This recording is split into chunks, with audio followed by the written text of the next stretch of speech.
The air in the Houston command center was thin and cold, sterilized by the hum of server racks and the grim focus of the men and women who moved through the dim, blue-lit space. It was August 21, 2001, and the world had no idea that the seventh largest corporation in America was a house of cards, its foundation already eaten away by a silent, voracious termite of greed. Special Agent Bob Tucker, a man with the weary eyes of a historian who only studied tragedies, stood before a massive dry erase board. It was a spider's web of names, companies, and arrows drawn in frantic red and black. LJM, Raptors Chuco. To an outsider, it was corporate gibberish. To Tucker and his FBI team, it was the schematic of a bomb. The epicenter was always the same, a name whispered with a mixture of awe and dread. Andrew Fastow, the chief financial officer. And behind him, the throne room of the king himself, Ken Lay. The break had come not from a whistleblower's courage, but from the dry, meticulous work of a short seller named Jim Chanos, who had looked at Enron's soaring stock price and pristine financial statements and seen a ghost. The numbers didn't add up. The profits were too smooth, the debt too neatly vanished. His report had landed on the desk of the SEC, a pebble that would start an avalanche. Now, the FBI was the avalanche. Tucker's partner, a younger agent named Mitchell, fresh from the white-collar crime unit in New York, stared at the board, his brow furrowed. "It's a shell game," Mitchell muttered, his voice low. "They're moving debt from one pocket to another, but all the pockets have holes." Tucker didn't look away from the board. "It's not a shell game, son, it's a cemetery. And we just got the map to the graves." The atmosphere was one of controlled panic, a stark contrast to the gilded halls of the Enron building just a few miles away. There, the air was thick with the scent of money and ambition, the corridors buzzing with traders who called themselves the smartest guys in the room. They had turned the staid business of energy into a casino, betting on weather patterns, bandwidth, and the very electrons flowing through power lines. The office was a monument to their success, a palace of glass and steel where the elevators were lined with mahogany and the bonuses could buy a small island. But in the FBI's command center, the only bonus was the truth, and it was proving to be a fugitive, buried under layers of legalistic obfuscation and outright lies. The investigation was a digital archaeology dig. Agents sifted through terabytes of data, a river of emails, financial models, and memoranda that stretched for millions of virtual miles. They worked in shifts around the clock, their faces illuminated by the cold glow of monitors.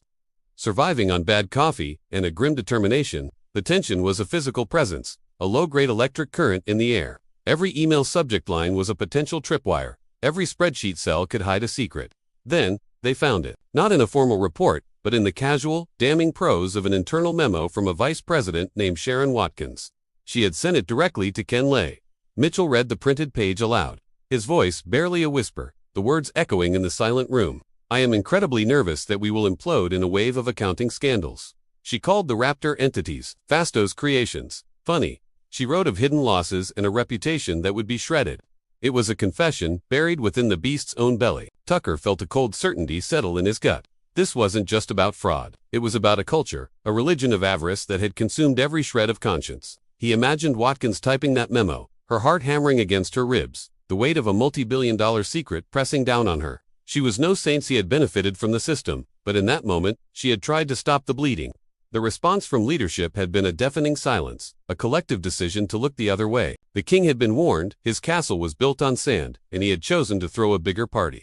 The weeks that followed were a blur of silent high-stakes maneuvering. The FBI, working with a small, dedicated team from the SEC, began to circle. They conducted interviews in sterile, windowless rooms, the tables bolted to the floor. They spoke to mid-level accountants, to traders, to secretaries. The story that emerged was one of breathtaking audacity. Fastow hadn't just hidden debt. He had created a hall of mirrors, a parallel universe of companies that existed only on paper to siphon off Enron's losses and enrich himself and his inner circle. He was the architect, and the building was designed to collapse, as long as he got out first. One junior accountant, a woman named Sarah with tired eyes, sat across from Tucker, her hands trembling around a styrofoam cup of water. "We all knew," she said, her voice cracking. "Not the details, but we knew. The profits, they reported. It was like magic, and you don't question the magician when you're getting paid."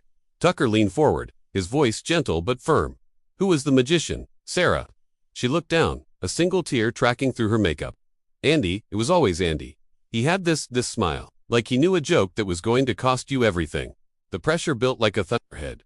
The agents watched as Enron's stock, once the darling of Wall Street, began a slow, sickening slide. The financial press, once fawning, began to ask uncomfortable questions. The air in Houston changed. The swaggering confidence of the Enron employees began to curdle into a desperate fear. You could see it in the coffee shops near their headquarters. In the way they huddled in small groups, their conversations hushed and frantic. The party was over, and the hangover was going to be historic. The climax came on a gray, drizzling morning in early December. The FBI had secured a cooperating witness, a member of Fasto's Treasury team who had decided he didn't want to go down with the ship. He provided the key, the decoder ring for the cryptic entries on the board. The Raptors were not just risky, they were bankrupt, sucking Enron's lifeblood to cover their own fictional losses. The company was a corpse, still twitching on the trading floor, but dead for months. The decision was made to move. Arrest warrants were issued for Fasto and his top lieutenants. The raid on the Enron building was a study in surreal contrast. Agents in Navy windbreakers, emblazoned with FBI, moved through the opulent lobby, their heavy footsteps echoing on the marble floor. They passed a massive, brand-new American flag hanging in the atrium, a symbol of the corporate patriotism Enron had so loudly proclaimed. Traders watched, frozen at their terminals, as the agents moved toward the executive suites. The air was thick with the smell of expensive perfume and pure, undiluted panic. In Fasto's office, a corner space with a stunning view of the smoggy Houston skyline, Tucker stood over the CFO's desk. It was clean, obsessively so. But in the trash can, crumpled into a tight ball, was a single sheet of paper. Tucker smoothed it out. It was a handwritten calculation of a multi-million-dollar bonus, scribbled in the margin of a legal pad. The greed was so ingrained it was a reflex, even as the world was crashing down around him. The aftermath was a quiet, bureaucratic dismantling. Enron filed for bankruptcy on December 2, 2001. It was the largest corporate failure in American history at that time. Thousands of employees lost their jobs, their pensions wiped out, their life savings turned to dust. The retirement accounts, once fat with Enron stock, were now worthless. The human cost was staggering: a city of lives, financially ruined, a community shattered. The courtrooms, later, would be theaters of consequence. Ken Lay, convicted on multiple counts, would die before sentencing. Jeff Skilling, the hard-charging CEO, would go to prison for over a decade. Andrew Fasto, the architect, would trade his cooperation for a reduced sentence. A fallen Icarus who finally explained how he melted the wax. But for Agent Tucker, the real end of the story came weeks after the arrests. He was back in the command center, now being packed away, the boards wiped clean. He held a single evidence box. Inside were not complex financial instruments but the personal effects from empty desks. Family photos from employees who had trusted their leaders, a world's greatest dad. A stack of unopened paychecks for the cleaning crew who were now also out of a job. The scale of the betrayal was not in the billions of dollars lost, but in the millions of small, quiet trusts that had been obliterated. The sophisticated fraud, the complex financial engineering, it all boiled down to something simple and ancient. He closed the box, the tape screeching in the silent, empty room. The smartest guys in the room had been so clever, they had outsmarted themselves, leaving behind not a legacy of innovation, but a ghost in the machine, a phantom that had fed on the futures of thousands, its appetite limitless, its conscience a void.